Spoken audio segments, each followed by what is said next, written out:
احبونی لحب اللہ، میرے سے پیار کرو کہ میں تمہارے رب کا بھی محبوب ہوں۔ اور تیسری بات ارشاد فرمائی وَأَحِبُّ أَهْلَ بَيْتِ لِحُبِّي، اور میرے اہل بیت سے میری وجہ سے پیار کرو۔ وہ نیک ہیں، وہ صالح ہیں، وہ عالم ہیں، وہ سید السادات ہیں، وہ دین کی خدمات کا بہت بڑا اثاثہ رکھتے ہیں۔ یہ تو کوئی شخص بھی عالم ہو تو آپ اس کی تعظیم کریں گے، کوئی شخص بھی جو ہے وہ دینی خدمات میں اس نے اپنا وقت گزارا ہو تو آپ اس کی تعظیم کریں گے، وہ تو آپ کریں گے ہی کریں گے۔ یہ تو اضافی چیزیں ہیں۔ کہا کہ میری وجہ سے اس کا پیار کرو، میری وجہ سے اس کے ساتھ محبت کرو، وہ مزدوری بھی کرتا ہو، اس کے ہاتھ میں چھالے پڑے ہوں اور دوسری گلی کا کوئی شخص جانتا بھی نہ ہو اسے، لیکن نسب رسول اللہ کا ہو، تمہارے اوپر لازم ہے کہ اس کی جو ہے تعظیم کرو، اس لیے کہ تم اس کی تعظیم حضور کی محبت کی وجہ سے کر رہے ہو، حضور کی نسبت کی وجہ سے کر رہے ہو۔ حضور علیہ السلام کا نسب، یار یہ تو حضور کا نسب ہے۔ محبت تو محبوب کی گلی کے کتوں کا بھی ادب سکھاتی ہے۔ پائے سگ بوسیدہ مجنو، خلق گفتہ اینچے سود، گفت این سگ گاہے گاہے کوئے لیلا رفتہ بود۔ رومی کہتے ہیں کسی نے مجنو کو دیکھا کتے کے پاؤں چوم رہے، تو روک کے کہا عجیب کہانی ہے، انسان ہو کہ کتے کے پاؤں چوم رہے ہو؟ کہا تم نہیں جانتے، یہ کتا کبھی کبھی یار کے کوچے سے گزرتا ہے۔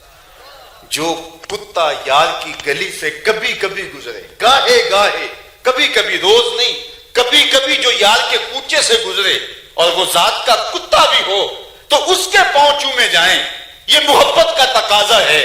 اللہ اکبر۔ اور پھر جو اپنے محبوب کے کندھوں پہ کھیلتا اس حسین کی عظمت کا عالم کیا ہوگا اور ان کی شانوں کا عالم کیا ہوگا۔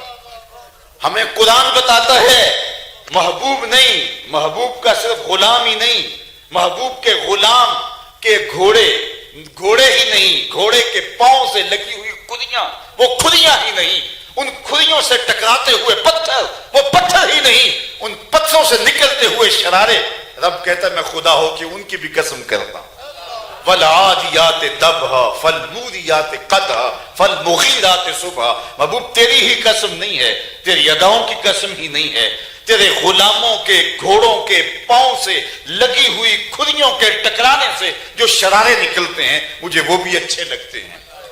اور جب وہ ریتلی زمین میں دوڑتے ہیں اور ان پاؤں سے جو گرد اڑتی ہے، اس اڑتی ہوئی گرد کے جو ذرے ہیں، میں خدا ہو کہ ان ذروں سے پیار کرتا ہوں۔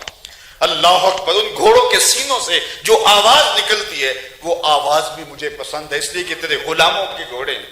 یار ذرا غور تو کیجئے، محبوب کے غلام، غلاموں کے گھوڑے، گھوڑوں کے پاؤں سے لگی ہوئی کھریوں سے ٹکرانے والے پتھر اور پتھروں سے نکلنے والے شرارے، رب کو تو وہ بھی محبوب ہوں، پھر نسب رسول کا عالم کیا ہوگا، پھر خاندان رسول کا عالم کیا ہوگا، پھر حضور کے جگر کا عالم کیا ہوگا، پھر جوانان جنت کے سرداروں کا عالم کیا ہوگا۔ اللہ اکبر۔ تو یہ نسبت ہے، فرمایا میرے اہل بیت کی محبت میری وجہ سے کرو، میری وجہ سے ان کے ساتھ محبت کرو، اور ان کی الفت اور ان کے احترام کا لحاظ رکھنا اس امت کے اوپر لازم اور فرض ہے۔ اعلی حضرت عظیم البرکت سے کسی نے پوچھا کہ سید ہو، شاگرد ہو، اور کوئی ایسا ماجرا ہو تو کیا ہم اس کو سزا دے سکتے ہیں؟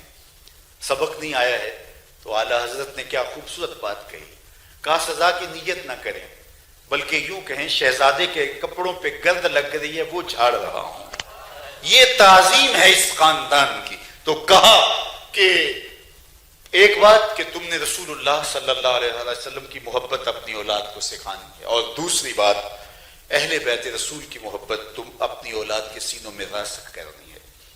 تیسری بات وقراءۃ القرآن، اور ان کو قرآن مجید کا پڑھنا سکھانا ہے، یہ تمہارے ذمہ لازم ہے۔